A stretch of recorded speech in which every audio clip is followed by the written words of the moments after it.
ನಾಳೆ ಇವರಲ್ಲಿ ಒಳ್ಳೆ ವಿಚಾರ ಇತ್ತು ಅನ್ಕೊಳ್ಳಿ, ಈ ವಿಚಾರ ಇಟ್ಕೊಂಡು ಇವ್ರು ಬಂದು ಎಲೆಕ್ಷನ್ ಕೆಲಸ ಸಿಗೋ ತರ ಆಗಬೇಕು. ಸಿನಿಮಾ ಬೇರೆ, ರಿಯಾಲಿಟಿ ಬೇರೆ ಸರ್. ನೀವು ಸೂಪರ್ ಸಿನಿಮಾದಲ್ಲಿ ಕನಸಿನ ಕರ್ನಾಟಕ ಹೇಗಿರಬೇಕು ಅನ್ನೋದನ್ನ ಒಂದು ಕಲ್ಪನೆಯನ್ನ ಒಂದು ಸ್ಕ್ರೀನಿಗೆ ತಂದಿದ್ದೀರಾ.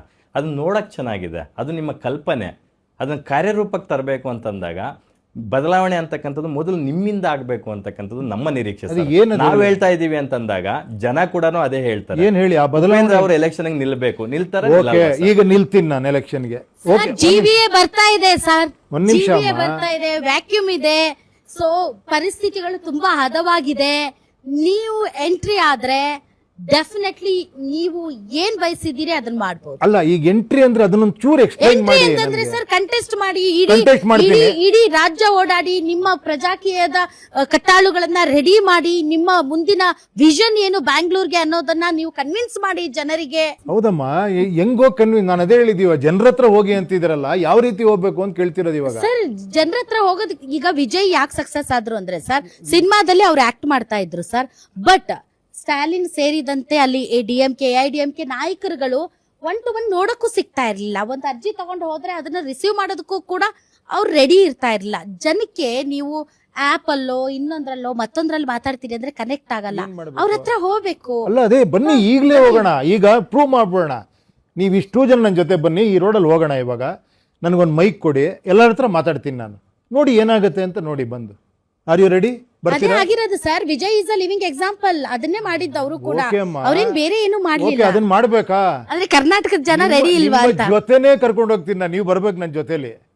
ಏನ್ ಹೇಳಕ್ ಬಯಸ್ತಾ ಇದೀರಿ ಸರ್? ಅಂದ್ರೆ ಜನ ಒಪ್ಪಲ್ಲ ಅಂತ? ಹಂಗಲ್ಲಮ್ಮ, ನೀವು ಬನ್ನಿ ಒಂದ್ಸತಿ. ಜನ ಆಶೀರ್ವಾದ ಮಾಡಲ್ಲ ಅಂತ? ಒಂದ್ ನಿಮಿಷ ಹೇಳ್ತೀನಿ. ಜನರ ಹತ್ರ ಹೋಗ್ಬೇಕು ಅಂತ ಹೇಳ್ತಿದ್ದೀರಾ, ಹೇಳ್ತೀನಿ ಕೇಳಿ. ಜನರ ಹತ್ರ ಹೋಗ್ಬೇಕು ಅಂದ್ರೆ ಇವಾಗ ನಾನು ಈ ರೋಡ್ಗೆ ಇಳಿಬೇಕಲ್ವಾ? ಇಳಿಲೇಬೇಕು ಸರ್. ಜನರ ನೀವು ಇಳಿರಿ ಸರ್, ನಿಮ್ಮ ಹಿಂದೆ ನಾವಿರ್ತೀವಿ ಮಾಧ್ಯಮಗಳಾಗಿ. ನಮ್ಮ ಜವಾಬ್ದಾರಿಯನ್ನ ನಾವು ಮೆರಿತೀವಿ ಸರ್. ನಾವು ವಿ ಆರ್ ಪ್ರಾಮಿಸಿಂಗ್. ನಿಮ್ ಪಾಯಿಂಟ್ ನನ್ಗೆ ಅರ್ಥ ಆಗ್ತಾ ಇಲ್ಲ. ಆಯ್ತು, ಇವಾಗ ನೀವು ರೋಡಿಗೆ ಇಳಿತೀರಿ, ಜನ ನಿಮ್ಮನ್ನ ಆಶೀರ್ವಾದ ಮಾಡಲ್ಲ ಅಂತ, ಜನ ನಿಮ್ಮನ್ನ ಎಕ್ಸೆಪ್ಟ್ ಮಾಡಲ್ಲ ಅಂತ, ಅಥವಾ ಜನ ವಾಟ್ ಈಸ್ ಯುವರ್ ಪಾಯಿಂಟ್? ಅಲ್ಲಿ ಹೋಗ್ತೀನಿ, ಒಂದಷ್ಟು ಜನ ಫೋಟೋಸ್ ಕೇಳ್ತಾರೆ, ಫೋಟೋಸ್ ತೆಗಿಬೇಕು ಅಂತಾರೆ.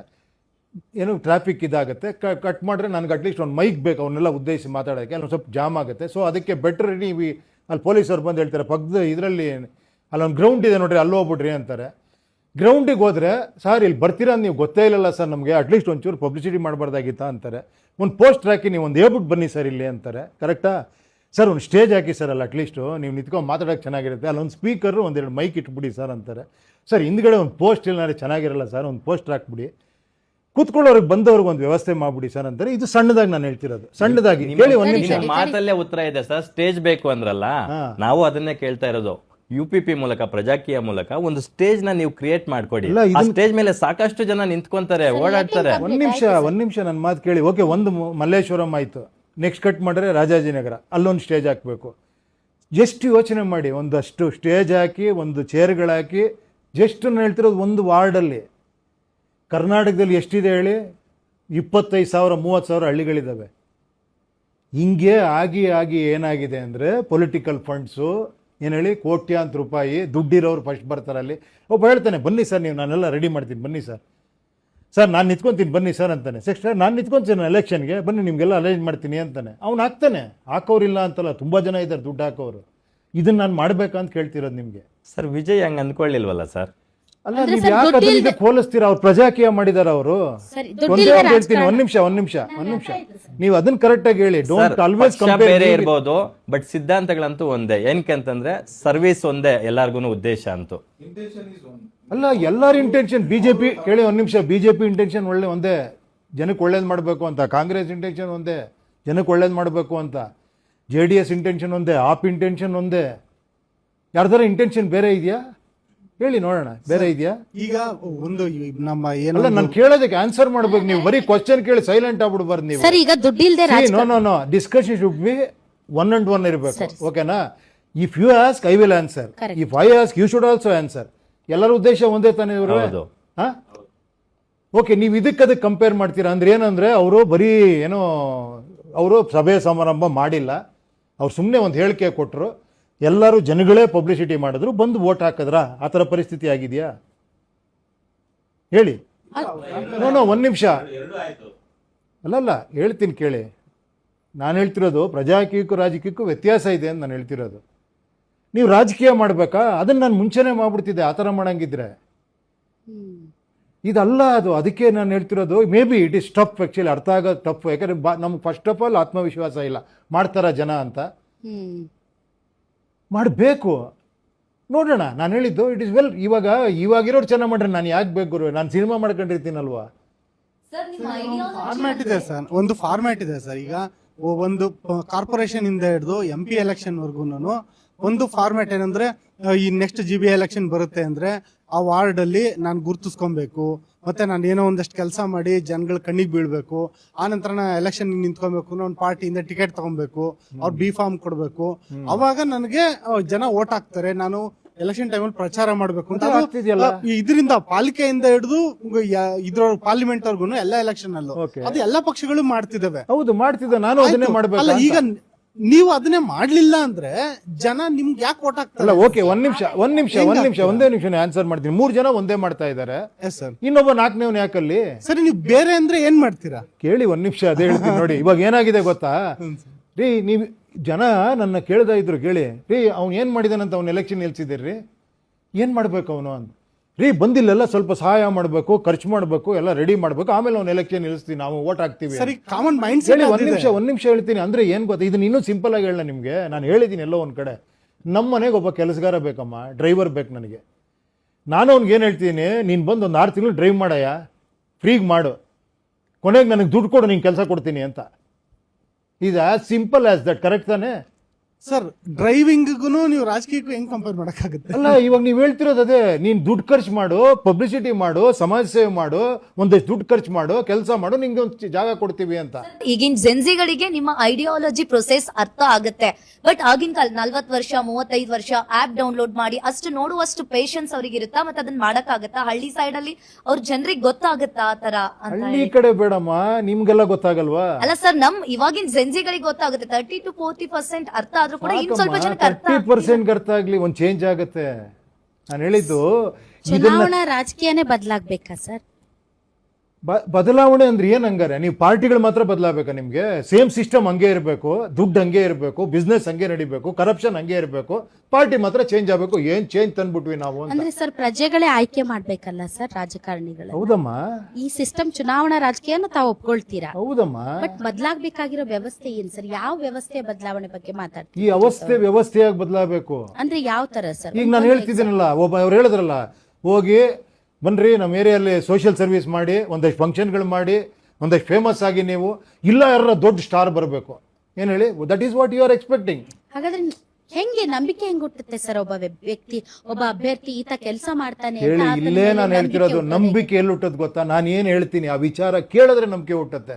ನೋಡಪ್ಪ, ನನ್ನ ನೀನು ಚುನಾಯಿಸಿದ್ರೆ ನಾನು ಈ ಥರ ಟ್ರಾನ್ಸ್ಪರೆನ್ಸಿ ತರ್ತೀನಿ, ಈ ಟೆಕ್ನಾಲಜಿ ತರ್ತೀನಿ, ಈ ಥರ ನಾನು ಇದು ಮಾಡ್ತೀನಿ, ನಿಮ್ಮ ಬೇಡಿಕೆ ಹಿಂಗೆ ತಗೊಂತೀನಿ, ಹಿಂಗೆ ಕನೆಕ್ಟ್ ಆಗ್ತೀನಿ ನಾನು. ಅದನ್ನ ಹೆಂಗೆ ಹೇಳ್ತೀರಾ ಸರ್? ಯಾವ ಮಾಧ್ಯಮದ ಮೂಲಕ ಹೇಳ್ತೀರಾ? ಯಾವ ಮಾಧ್ಯಮ ಅಮ್ಮ? ನೋಡಿ, ಜನರನ್ನ ಹೆಂಗ್ ಈ ತಲುಪ್ತೀರಾ? ಕನೆಕ್ಟ್ ಆಗೋದು ಹೆಂಗೆ? ನೀವಾಗ ಒಂದು ಸಿಂಪಲ್ ಹೇಳ್ತೀನಮ್ಮ, ಯಾರೋ ಒಬ್ರು ಅಲ್ಲಿಂದ ಸೆಂಟ್ರಲ್ ಇಂದ ಏನೋ ಒಂದು ಮಾಡಿದ್ರೆ ಇಲ್ಲಿ ಕನೆಕ್ಟ್ ಆಗುತ್ತಲ್ವಮ್ಮ ನಿಮ್ಗೆ? ಇವಾಗ ನೀವು ಇಲ್ಲಿ ಕೂತ್ಕೊಂಡು ಮಾಡೋದು ಇಡೀ ವರ್ಲ್ಡ್ ಕನೆಕ್ಟ್ ಆಗುತ್ತೆ ಅಂದ್ರೆ ಹೆಂಗೆ ಸರ್? ನಿಮ್ಮ ಸಮೂಹ ನಿಮ್ಮ ಮೊಬೈಲ್ ತೆಗಿರಿ, ಎಲ್ಲೆಲ್ಲಿ ಕನೆಕ್ಟ್ ಆಗಿದೆ ತೋರಿಸ್ತೀನಿ. ಮೊಬೈಲ್ ಕನೆಕ್ಟ್ ಆಗಿಲ್ವಮ್ಮ ಎಲ್ಲ ಕಡೆ? Correct sir. ಮೊಬೈಲ್ ಇಂದ ತಾವು ಕನೆಕ್ಟ್ ಆಗ್ತೀರಿ? ಅಲ್ಲ, ಆಗ್ಬೋದಲ್ವಾ? ಆಗಬಹುದು. ಬಟ್ ಮೊಬೈಲ್ ಅಲ್ಲಿ ಹೇಳಿರೋದನ್ನ ಜನ ನಂಬ್ತಾರ? ಮೊಬೈಲ್ ಅಲ್ಲಿ ನಂಬಿಕೆ ಇಲ್ದಿರೋದು ಅದು ಜನಕ್ಕೆ ಬಿಟ್ಟಿದ್ದಮ್ಮ. ಅಲ್ಲಮ್ಮ, ನಾನು ಏನು ಹೃದಯ ಬಗದ್ ತೋರಿಸ್ಬೇಕು, ನಾನು ಅಷ್ಟೇ ನಂಬೋದು. ಇನ್ನು ಹೆಂಗ್ ನಂಬೋದು? ನಾನು ಹೇಳ್ಬೋದು, ವಿಚಾರ ಹೇಳ್ಬೋದು. ಇಲ್ಲ, ನಂಬಬೇಕು ಅಂದ್ರೆ ಒಂದಷ್ಟು ದುಡ್ಡು ಖರ್ಚು ಮಾಡಿ, ಏನಪ್ಪ ಎಷ್ಟು ಮಾಡಿದಾರೆ ಗೊತ್ತಾ ಅವ್ರು ಸೋಷಿಯಲ್ ಸರ್ವಿಸು, ಅವ್ರು ಮುಂದೆ ಚೆನ್ನಾಗಿ ಮಾಡ್ತಾರೆ ಅಂತ ನಂಬಿಕೆ ಬರುತ್ತೆ. This is the present system. If it is already there, why do you want one more person there? ನಿಮ್ಮ ಕಾನ್ಸೆಪ್ಟ್ ಏನು ಹೊಸದು? ಇನ್ನೊಂದೇನು? ನನ್ನ ಕಾನ್ಸೆಪ್ಟ್ ಏನ್ ಗೊತ್ತಾಗೋರೆ, ನಾಳೆ ಇವರಲ್ಲಿ ಒಳ್ಳೆ ವಿಚಾರ ಇತ್ತು ಅನ್ಕೊಳ್ಳಿ, ಈ ವಿಚಾರ ಇಟ್ಕೊಂಡು ಇವ್ರು ಬಂದು ಎಲೆಕ್ಷನ್ ಕೆಲಸ ಸಿಗೋ ತರ ಆಗ್ಬೇಕು. ಇವ್ರಿಗೆ ಕಾಂಪಿಟೇಟರ್ ಪಕ್ಕದಲ್ಲಿ ಒಬ್ರು ಇರಬೇಕು, ಇವ್ರು ಕರೆಕ್ಟಾಗಿ ಕೆಲಸ ಮಾಡಿಲ್ಲ, ರೈಟ್ ಟು ರೀಕಾಲ್ ಬರಬೇಕು, ಇವ್ರನ್ನ ಕೆಳಗಿಳಿಸಿ ಇನ್ನೊಬ್ರು ಬರೋ ಥರ ಸಿಸ್ಟಮ್ ಬರಬೇಕು. ಅಂದ್ರೆ ನೀವು ಬದಲಾವಣೆ ಮಾಡ್ಬೇಕು ಅಂದ್ರೆ ಅಧಿಕಾರ ಬೇಕಲ್ಲ ಸರ್. ಸಂವಿಧಾನ ಅಲ್ಲಮ್ಮ, ಸಂವಿಧಾನದಲ್ಲಿ ಇಂಥ ಬದಲಾವಣೆಗಳಾಗಬೇಕು, ಅಮೆಂಡ್ಮೆಂಟ್ ಆಗ್ಬೇಕಮ್ಮ. ನಿಮ್ಮ ಒಂದು ಉದ್ದೇಶ ಅಥವಾ ನಿಮ್ಮ ಪರಿಕಲ್ಪನೆ ಏನಿದೆ ಸರ್, ಅದು ಸಂವಿಧಾನವನ್ನೇ ಮೂಲನೇ ಬದಲಾವಣೆ ಮೂಲ ಮಾಡಬೇಕು. ಅಲ್ಲಮ್ಮ, ನಿಜವಾಗ್ಲೂ ಅಂಬೇಡ್ಕರ್ ಅವ್ರು ಏನ್ ಬರ್ದಿಯಾರ ಗೊತ್ತಾ, ಆ ಕಾಲಕ್ಕೆ ತಕ್ಕಾಗೆ ನೀವು ಸಂವಿಧಾನದಲ್ಲಿ ಅಮೆಂಡ್ಮೆಂಟ್ ಮಾಡ್ಕೊಂಡು ಹೋಗಿ ಅಂತ ಬರ್ದಿದ್ದಾರೆ. ಏನ್ ಹೇಳಿ, ಒಂದು ಕಾಲ ಬರ್ದಾಗ ಬೇರೆ ಇತ್ತು, ಆಮೇಲೆ ಇನ್ನೇನೋ ಚೇಂಜಸ್ ಆಗುತ್ತೆ, ಬದಲಾವಣೆಗಳಾಗುತ್ತೆ. ಆ ಬದಲಾವಣೆಗಳು ತರಬೇಕು ಆ್ಯಕ್ಚುಲಿ. ಕರೆಕ್ಟ್ ಅಲ್ವಾ? ನಿಂತ ನೀರಾಗಬಾರ್ದಲ್ವಾ? ಯಾಕೆ ರೈಟ್ ಟು ರೀಕಾಲ್ ಬರಬಾರ್ದಾ? ನನ್ನ 5 ವರ್ಷ ನೀವು ಎಲೆಕ್ಟ್ ಮಾಡ್ಮೇಲೆ ನಾನು ಏನು ಬೇಕಾದ್ರೂ ಮಾಡ್ಬೋದಾ? ಹಂಗಾರೆ ನಾನು ನಿಮ್ಮನ್ನು ಕೇಳಲ್ಲ, ಮಾಡಲ್ಲ. ನಿಮ್ಮ ದುಡ್ಡನ್ನಂತೆ ನನಗೆ ಇಲ್ಲೊಂದು ಬ್ರಿಡ್ಜ್ ಬರಬೇಕು, ಬ್ರಿಡ್ಜ್ ಮಾಡಿಲ್ಲ, ನಂಗೆ ಸ್ಟ್ಯಾಚು ಆಗಬೇಕು, ಸ್ಟ್ಯಾಚು ಮಾಡಿಲ್ಲ, ಒಂದು ಇದಾಗಬೇಕು, it is your money, I should ask you ಅಲ್ವಾ? ವೋಟ್ ಮೂಲಕ ಕೇಳಬೇಕಾ ಬೇಡವಾ? ಅದಾರ ಹೇಳಿ. ಓಕೆ ಓಕೆ ಅಲ್ವಾ? ಜನ ತಮ್ಮ ಅಭಿಪ್ರಾಯವನ್ನ ಮತದಾನದ ಮೂಲಕ ವ್ಯಕ್ತಪಡಿಸ್ತಾರಲ್ಲ ಸರ್. ಒಂದು ಸತಿ ವ್ಯಕ್ತಪಡಿಸ್ರೆ 5 ವರ್ಷಕ್ಕೆ ಒಂದಿನ ಡೆಮಾಕ್ರಸಿ ಸಾಕಮ್ಮ? ಅಂದ್ರೆ ಪ್ರತಿ ದಿನಾನೂ ಬೇಕಾ? ಪ್ರತಿ ದಿನ ಬೇಡ, ಪ್ರತಿ ದಿನ ಜನರು ಇನ್ವಾಲ್ವ್ ಆಗ್ಬೇಕು. ನೀವೇ ಹೇಳಿದ್ರಿ, ಕರೆಕ್ಟ್ ಅಲ್ವಾ? ಅದಾಗಬೇಕಲ್ವಪ್ಪ? ನಾನು ಕೇಳ್ತಾ ಹೋಗ್ತೀನಿ. ಓಕೆ, ಒಬ್ಬ ಶಾಸಕ ಆಗಲಿ, ಒಬ್ಬ ಕಾರ್ಪೊರೇಟರ್ ಆಗಲಿ, ಅವ್ನ ಏರಿಯಲ್ಲಿ ಇರ್ಬೇಕು ತಾನೆ, ಜನಕ್ಕೆ ಸಿಗಬೇಕು ತಾನೆ, ಸಿಗಬೇಕಲ್ಲಪ್ಪ? ಅದಾರ ಎಸ್ ಅನ್ನಿ ದಯವಿಟ್ಟು ಪ್ಲೀಸ್. ಇಲ್ಲಿ ಏನ್ ಹೇಳಿ, ಇದು ಬೇಡ ಏನ್ ಹೇಳಿ, ನನ್ನ ಹುಡುಗ ತರ ಸ್ಟೂಡೆಂಟ್ ತರ ಕೂರಿಸ್ಬಿಟ್ಟು ಇವೆಲ್ಲ ಭಯ ಆಗ್ತಾ ಇದೆ. ಸರ್, ನಮ್ಮ ಉದ್ದೇಶ ಇಲ್ಲ, ನಿಮ್ ಒಳ್ಳೆ ಉದ್ದೇಶ ಜನರಿಗೆ ಅರ್ಥ ಮಾಡಿಸೋದು ಸರ್. ಖಂಡಿತ ನಾವು ಅರ್ಥ ಮಾಡ್ಕೊಳ್ಳೋದು ನಮ್ಮ ಮೂಲಕ ಜನರಿಗೆ ಖಂಡಿತ. ನಾನೊಂದ್ ಸ್ವಲ್ಪ ಜಾಲಿಯಾಗಿ ಮಾತಾಡ್ತಾ ಇದ್ದೀನಿ, ಯಾಕಂದ್ರೆ ನನಗೂ ಭಯ ಆಗ್ತಿದ್ರಿ. ಕ್ವಶನ್ ಮೇಲೆ ಕ್ವಶನ್ ಕೇಳ್ತಿದ್ರೆ ಕೇಳಿ. ಒಂದು ಕನೆಕ್ಟ್ ಮಾಡ್ಬೇಕಲ್ವಾ ಜನರು? ಒಬ್ಬ ವಾರ್ಡ್ ಇಟ್ಕೊಳ್ಳಿ, ಕರೆಕ್ಟ್, ಅವನು ವಾರ್ಡ್ ಅಲ್ಲಿರೋ ಒಬ್ಬ ಕಾರ್ಪೊರೇಟರ್ ಜನಕ್ಕೆ ಸಿಗೋ ತರ ಆಗ್ಬೇಕು, ಕರೆಕ್ಟ್ ಅಲ್ವಾ? ಅದೇ ತರ MLA ಸಿಗೋ ತರ ಆಗ್ಬೇಕಲ್ವಾ? ಸಿಗೋದು ಹೆಂಗೆ? ಪ್ರತಿದಿನ ಅವ್ನೆಲ್ಲ ರೋಡ್ಗಳು ಓಡಾಡ್ಕೊಂಡು ಎಲ್ಲಾನು ಮೀಟ್ ಮಾಡೋಕ್ಕಾಗತ್ತಾ? ಅದಕ್ಕೊಂದು ಡಿಜಿಟಲ್ ಒಂದು ಇಟ್ಕೊಬೇಕು, ಒಂದು ವಾಟ್ಸಪ್ ಗ್ರೂಪ್ ಮಾಡ್ಕೊಬೋದು, ಒಂದೇನೋ ಫೇಸ್ಬುಕ್ ಮಾಡ್ಕೊಬೋದು, ಅಥವಾ ಏನೋ ಮೊಬೈಲಲ್ಲೋ ಟೆಕ್ನಾಲಜಿಲೋ ಕೆಲವು ಸತಿ ಒಂದು ಕಡೆ ಒಂದು ಆಫೀಸೋ ಏನೋ ಇರಬೇಕು, ಕಾಂಟ್ಯಾಕ್ಟ್ ಮಾಡಬೇಕು, ಜನರ ಪ್ರಾಬ್ಲಮ್ ಕೇಳಬೇಕು ಅಲ್ವಾ? ಅದನ್ನ ತೊಗೊಂಡೋಗಿ ಅವನು is like A post man ನನ್ನ ಪ್ರಕಾರ ಅಲ್ವಾ? ಅದನ್ನ ತೊಗೊಂಡೋಗಿ ಅವನಲ್ಲಿ ಚರ್ಚೆ ಮಾಡಬೇಕು, ಅದ್ರ ರಿಸಲ್ಟ್ ಬಂದು ಹೇಳಬೇಕು ಇಲ್ಲಿ, ಕರೆಕ್ಟ್ ಅಲ್ವಾ? ಇಷ್ಟು ಮಾಡ್ಬೇಕಲ್ವಾ? ಇದೊಂದು ಸರಿ ಮಾಡ್ತಿಲ್ಲ ಅಂದ್ರೆ ಅವನ್ನ ಕೆಳಗಿಳಿಸಿ ಇನ್ನೊಬ್ಬನ ತರೋ ಅಂತ ಅವಕಾಶ ಜನಕ್ಕೆ ಇರಬೇಕು, ಕರೆಕ್ಟ್ ಅಲ್ವಾ? ಪ್ರಜೆಗಳಿಂದ ಪ್ರಜಾಕೀಯ, ಪ್ರಜೆಗಳಿಗಾಗಿ ಪ್ರಜಾಕೀಯ, ಪ್ರಜೆಗಳಿಗೋಸ್ಕರ ಪ್ರಜಾಕೀಯ, ಮಟ್ಟ ಹಾಕಲು ರಾಜಕೀಯ.